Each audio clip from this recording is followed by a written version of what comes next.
گیا. جس کو اللہ کی رضا حاصل ہو گئی وہ بندہ کامیاب ہو. تو فلاح دارین کی راہ کا نام کیا ہے؟ صراط المستقیم. شناخت کیا ہے؟ آئیڈینٹیفیکیشن اس کی کیسے پہچانے؟ یہی صراط مستقیم بتایا گیا. صراط الذین انعمت علیہم، ان لوگوں کا راستہ کہ جو لوگ اس راستے پر چل کے تیرے انعام کے، اعزاز کے، اکرام کے، فلاح کے، کامیابی کے، فوز عظیم کے مستحق بنے. اس راستے پر چلنے والے کون ہیں؟ انبیاء ہیں. اللہ نے فرمایا اولئک الذین انعم اللہ علیہم من النبیین والصدیقین والشہداء والصالحین وحسن اولئک رفیقا.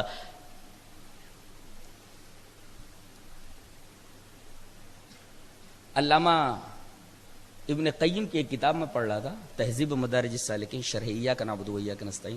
اس میں ایک سوال انہوں نے قائم کیا ہے، بڑا عجیب سوال ہے. کہتے ہیں کہ اہدنا الصراط المستقیم، راستے کا نام بتا دیا گیا تھا، کافی ہے. آئیڈینٹیفیکیشن کی کیا ضرورت تھی؟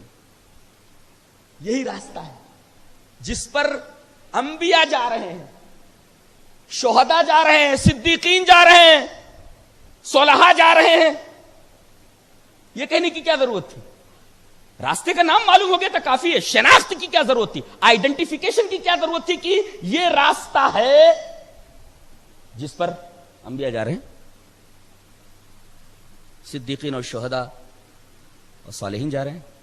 کہتے ہیں کہ غور کرو کہ آپ کسی راستے پر چل رہے ہوں اور آپ کو ایسا لگے تھوڑی دور چلنے کے بعد ارے میں تو تنہا ہوں اس راستے پر. اب بتائیے، سب سے پہلے آپ کے دل میں گھبراہٹ شروع ہوگی. ارے میں جس راستے پر چل رہا ہوں یہ راستہ تو بالکل پرخطر ہے اور اس راستے پر میں تنہا ہوں. تو پہلے دل میں خوف پیدا ہوگا، اور دل میں جب خوف پیدا ہوگا تو قدم سست پڑ جائیں گے. نہیں، اس کی مثال حضرت نے یہ دی ہے علامہ ابن قیم نے کہ فرض کرو ایک راستے پر ایک ہرن دوڑتا جا رہا ہے،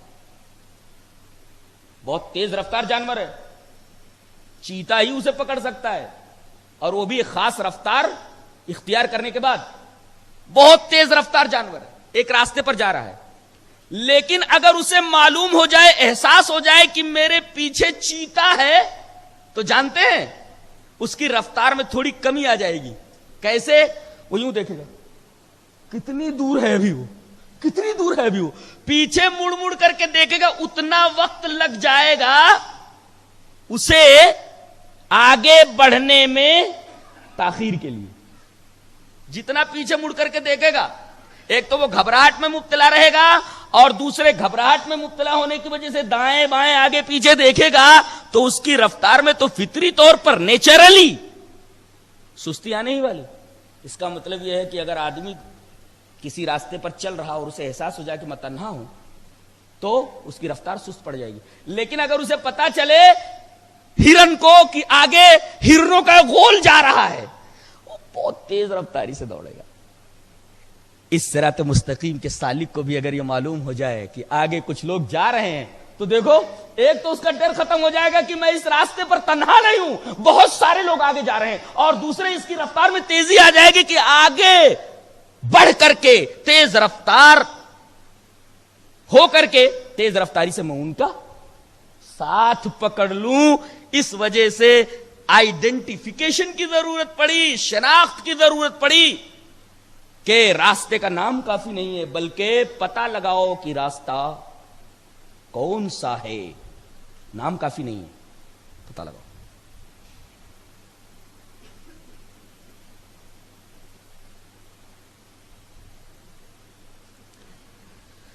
اللہ تبارک و تعالیٰ نے اپنے نام کے بعد الحمدللہ میں لفظ رب استعمال کیا. رب کا مطلب جانتے کیا ہوتا ہے؟ انشاء الشیء حالا فحالا الی حد التمام، کسی شے کو دھیرے دھیرے آگے بڑھاتے ہوئے درجے کمال تک پہنچا دینا. اس میں تناسخ اور پنرجنم کا رد ہے. لوگ کہتے ہیں کہ آدمی مر جاتا ہے تو اس کی روح واپس آ جاتی ہے. یہاں اللہ فرما رہا ہے کہ چیز آگے کی طرف جا رہی ہے، اور رب وہی ہے جو چیز کو آگے کی طرف لے جا رہا ہے. چیز پیچھے کی طرف نہیں آ رہی ہے. تو لفظ رب کے اندر پنرجنم کا رد ہے, پنرجنم کے عقیدے کا رد ہے. یہ سورہ فاتحہ کے اوپر کچھ گفتگو تھی. آگے سورہ بقرہ ہے, اس میں سب سے پہلے یہ کہا گیا ذالک الکتاب لا ریب فیہ, الف لام میم کے بعد حروف مقطعات پر ہم آگے بحث کریں گے. ذالک الکتاب لا ریب فیہ, اس کتاب کے اندر کوئی ریب نہیں ہے. ترجمہ کیا کرتے ہیں ہم لوگ؟ شک. شک نہیں, شک سے جو بالکل ادنا درجے کی چیز ہوتی ہے کھٹک دل کے اندر, اس کو ریب کہا جاتا ہے. اس کتاب کے اندر وہ ادنا کھٹک بھی نہیں ہے. شک کی بات تو دور کی ہے, ادنا کھٹک بھی نہیں. اب آپ سوال یہ کریں گے کہ جب اس کے اندر شک نہیں ہے, کھٹک نہیں ہے, تو لوگوں کو شک کیسے ہوا؟ کفار نے مانا کیوں نہیں, انہیں شک کیسے ہوا؟ اس کا جواب یہ ہے لِعَمْءِ بَصَائِرِهِمْ, ان کی بصیرت کے اندھا ہونے کی وجہ سے. جیسے شاعر نے کہا ہے, سعدی نے کہا ہے, گر نبینت بروز شب پر چشم, چشمے آفتاب راچے گناہ. اگر چمگادڑ کو دن کے اندر دکھائی نہ دے تو اس میں بیچارے سورج کا کیا قصور ہے؟ تو قرآن میں شک نہیں ہے. اگر کسی کی بصیرت ہی اندھی ہو جائے اور اسے شک نظر آنے لگے تو یہ قرآن کی غلطی ہے کہ اس کے بصیرت کے اندھے ہونے کا قصور ہے. جیسے عربی شاعر کہتا ہے کہ اذا لم يكن للمرء عين صحيحة فلا غرو ان يرتاب والصبح مسفر.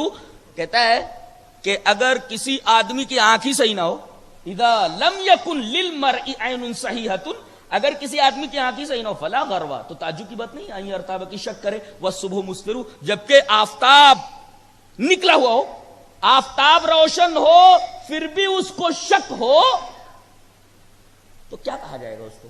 یہی نا کہ اس کی آنکھ خراب ہے. ایسے ہی دل کی آنکھیں جب خراب ہو جائیں تب آدمی یہ کہتا ہے کہ قرآن کے اندر یہ خرابی ہے, قرآن کے اندر یہ خرابی ہے. جو لوگ قرآن کے اوپر اعتراض کرے تو یہ سمجھو کہ قرآن کے اوپر اعتراض نہیں ہو رہا, قرآن تو تمام شکوک و شبہات اور تمام اعتراضات سے بالا تر ہے. یہ کہا جائے گا کہ آدمی کی دل کی جو آنکھ ہے وہ اندھی ہو چکی ہے. تو اس کتاب میں کوئی شک نہیں. اس کے بعد کہا گیا ہدایت ہے متقین کے لیے. سوال یہ ہے کہ ایک جگہ کہا گیا ہدی للناس, تمام لوگوں کے لیے ہدایت ہے, یہاں صرف متقین کے لیے ہدایت کی بات کہی گئی ہے. ہاں, پوری دنیا والوں کے لیے ہدایت ہے, لیکن یہ بولو کہ کسی آدمی کو پیاس لگی ہوئی ہو اور رٹے پانی پانی پانی, واٹر واٹر واٹر, پیاس بجھ جائے گی؟ پیاس بجھتی اس کی؟ پیاس لگی ہے اس کو اور صرف رٹ رہا ہے پانی پانی پانی, پیاس بجھے گی؟ پیاس بجھنے کے لیے ضروری کہ پانی پیے. ایسے ہی اللہ تعالی نے ایک جذبہ رکھا ہے انسان کے دل میں تقوی کا.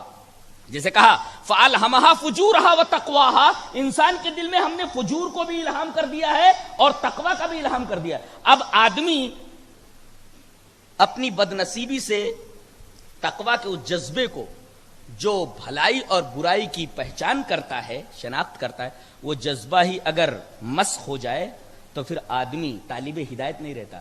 اور ہدایت اسی کو ملنے والی ہے جو طالب ہدایت ہو. یہاں بتایا گیا کہ ہدایت اسی کو ملے گی جو ہدایت کی طلب میں لگا ہوا ہو. ہدایت کی طلب میں جو نہ لگا ہوا ہو, جو طالب ہدایت نہ ہو, اسے ہدایت نہیں دی جاتی. اور اس کے بعد تقریباً 7 صفتیں بیان کی گئی ہیں. ایک تو متقین کون ہیں؟ الذین یؤمنون بالغیب, جو غیب پر ایمان رکھتے ہیں. انبیاء بھی غیب پر ایمان رکھتے ہیں, صدیقین بھی غیب پر ایمان رکھتے ہیں, شہداء بھی غیب پر ایمان رکھتے ہیں, اولیاء بھی غیب پر ایمان رکھتے ہیں. اس کا مطلب یہ کہ غیب پر ایمان رکھتے ہیں, غیب نہیں جانتے ہیں. اس لیے کہ جو غیب پر ایمان رکھتا ہو وہ عالم الغیب نہیں ہوتا.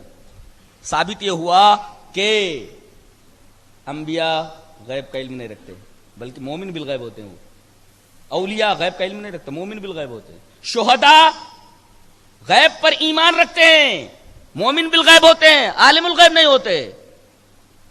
تو متقین جو ہوتے ہیں نا, وہ سب کے سب غیب پر ایمان رکھتے ہیں. ایمان کسے بولتے ہیں؟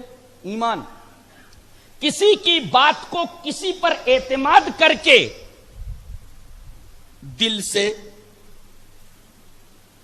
اس کی تصدیق کر دینا. رسول اللہ صلی اللہ علیہ وسلم کی بات